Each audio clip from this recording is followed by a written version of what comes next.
నా పేరు మువ్వల ఎస్తేరు రాణి. గత కొద్ది రోజులుగా నేను ఎటువంటి వీడియోలు రిలీజ్ చేయలేదు. ఈరోజు కొన్ని కారణాలను బట్టి మీ ముందుకు వచ్చాను. అసలు భారతదేశం యొక్క చరిత్ర ఏంటో తెలియకుండా చాలా మంది ఎమ్మెల్యేలు ఇష్టమైన రీతిలో ప్రవర్తిస్తున్నారు. గత కొద్ది నెలల నుండి మన త్రిపులార్ గారు ఒక చిన్న పల్లెటూరు, చిన్న స్థలం, ఆ స్థలములో ఆయన రామాలయం కట్టడానికి పూనుకున్నారు. తప్పులేదు. మీరు విషయం అంతా వినిన తర్వాత ఆయన చేసేది కరెక్టా కాదా అనేది ప్రజలే మీరు నాకు చెప్పాలని కోరుకుంటున్నాను. ఈ దేశంలో చాతుర్య వర్ణ వ్యవస్థ నడిచింది. అగ్ర కులాలైన క్షత్రియులు, వైశ్యులు, బ్రాహ్మణులు అయితే శూద్రులుగా ఉన్న కాపు, కమ్మ, రెడ్డి, మిగిలిన బీసీలు, ఎస్సీలు అందరూ కలిపి శూద్రులే. ఒకానొకప్పుడు ఈ శూద్రులను ఆలయ ప్రవేశం లేకుండా చేసిన వ్యవస్థ మన దేశంలో నడిచింది.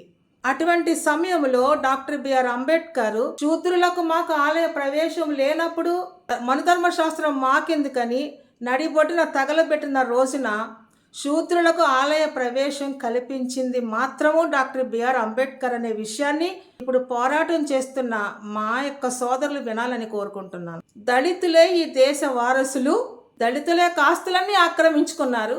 ఒకటి అడుగుతున్నాను నేను, నిజంగా అక్కడ స్థలం పాడైపోతే ఖచ్చితంగా ఒక మంచి లైబ్రరీ కట్టి అక్కడ చదువుకున్నవారు ఉన్నారు కనుక ఆయన సమక్షంలో ఇచ్చుంటే బాగుండేది. ఈరోజు ఇంత అన్యాయం జరుగుతుంటే కేవలం దళిత క్రైస్తవుల ద్వారా రక్షణ పొందిన ఈ అగ్రకుల క్రైస్తవ పాస్టర్లందరూ ఈరోజు ఆకివీళ్ళ అన్యాయం జరుగుతుంటే ఒక్క పాస్టర్ కూడా రాలేదు.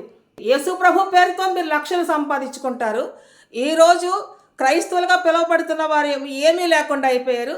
క్రైస్తవులుగా పిలువబడకపోయినా మేము క్రైస్తవ మతం పుచ్చుకున్నాం, పలానా కులంలో నుంచి వచ్చామని చెప్పి కేవలం యేసు ప్రభు వంకతో లక్షలు సంపాదించి కాలేజీలే కడుతున్నారో, హోటల్సే నిర్మిస్తున్నారో, రెస్టారెంట్లే ఓపెన్ చేస్తున్నారో, బేకరీలు ఓపెన్ చేస్తున్నారో అవన్నీ మీరే తెలుసుకుని ఎప్పటికైనా మీ క్రైస్తవ అగ్రకుల పాస్టర్లందరికీ నేను చేతులెత్తి నమస్కారం చేస్తున్నాను.